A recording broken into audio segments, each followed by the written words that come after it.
6 সাবজেক্টে সবাই রেফার করাই দিয়েছে। এখন এই স্যারেরা কি কালো চশমা দিয়া খাতা দেখে ছিলাম আমরা, আমাদের সকল শিক্ষার্থীরা কিন্তু একটা ভোগান্তির ভিতরে ছিলাম আমরা সবাই, একদম সবাই। একটা সার্টিফিকেটের জন্য, যে কোনো একটা কাজের জন্য বারবার আমাদের এই ঢাকা বিশ্ববিদ্যালয়ে যেতে হতো। সেখানে আমরা নানা হেনস্থার শিকার হয়েছি, কিন্তু সকল শিক্ষার্থীরা এই সেন্ট্রাল ইউনিভার্সিটির জন্য আমরা আন্দোলন করেছি, যার ফলে সরকার আমাদেরকে একটা সেন্ট্রাল ইউনিভার্সিটি ঘোষণা করেছে। এখন আমরা যারা আন্দোলন করছি এর ফল তো আমরাও পাবো না? আমরা অবশ্যই পেতে চাই।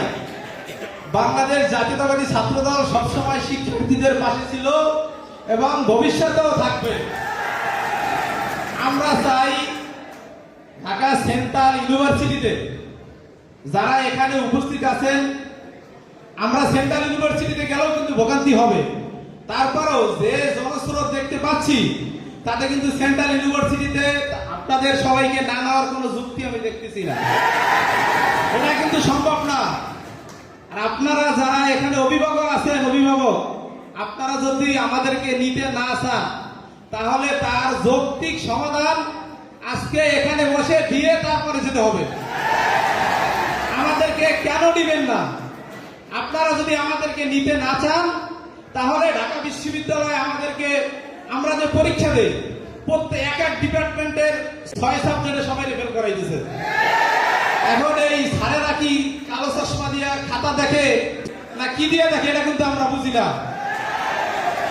আমাদেরকে পড়ায় আমাদের কলেজের স্যারেরা, আর খাতা দেখে ঢাকা বিশ্ববিদ্যালয়ের টিচাররা। পরীক্ষা শেষ করে তারা খাতা প্যাকেট করে ঢাকা বিশ্ববিদ্যালয়ে নিয়ে যায়। আমার তো মনে হয় তারা খাতা দেখে না, তাদের ছেলে সন্তান যারা আছে তাদেরকে দিয়ে খাতা দেখায়। আমরা তো গরু ছাগলের মতো পড়াশোনা করে যাচ্ছি, আমরা ভালো ছাত্র না, যা মন চায় তাই দিয়ে দেয়। কিন্তু আমি চাই যদি আমাদেরকে না নেন তাহলে এর যৌক্তিক সমাধান দিয়ে এখান থেকে যাবেন। আমরা যেন এই ঢাকা বিশ্ববিদ্যালয়ে হয়রানির শিকার না হই। কিন্তু আমাদেরকে যদি নেওয়া হয় তাহলে কিন্তু আমাদের এই রেজাল্টের জন্য আবার আন্দোলন করতে হবে। এটাও কিন্তু যুক্তি, এটাও তাদের বলে দিতে হবে। আমরা যদি ঢাকা বিশ্ববিদ্যালয় ছেড়ে সেন্ট্রাল ইউনিভার্সিটিতে নেয়, আমরা যেন রেজাল্টের জন্য দ্বিতীয়বার আর আন্দোলনে নামা লাগে, এটাও আপনাদের বলে দিতে হবে। কারণ আপনারা যারা এই সিদ্ধান্ত নেন আমাদের শিক্ষার্থীদের মাঝে একটা ডিবেট তৈরি করে দেন। যেমন আজকে এখানে অনেকেই বক্তব্য দিচ্ছে, এক পক্ষ আরেক পক্ষের বিরুদ্ধে বক্তব্য দিচ্ছে। সিদ্ধান্ত নেওয়ার আগেই আমাদেরকে ডিবেট করে দেয়। আমরা 21-22 বাদ দিয়ে 25-26 নিয়ে নিছি। তারা এটা চিন্তা করে নাই যে এই শিক্ষার্থীদেরকে বাদ দিলে তারা যে কোনো সময় খুশ উঠতে পারে।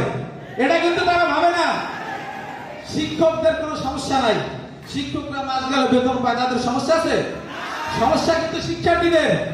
আমরা যে কোনো আন্দোলন করি আমাদের পকেটে টাকা যায়, আমরা টাকা খরচ করে আন্দোলন করি, তারপরে বাসায় আসি, আবার উভয় পক্ষে সংঘর্ষ হই।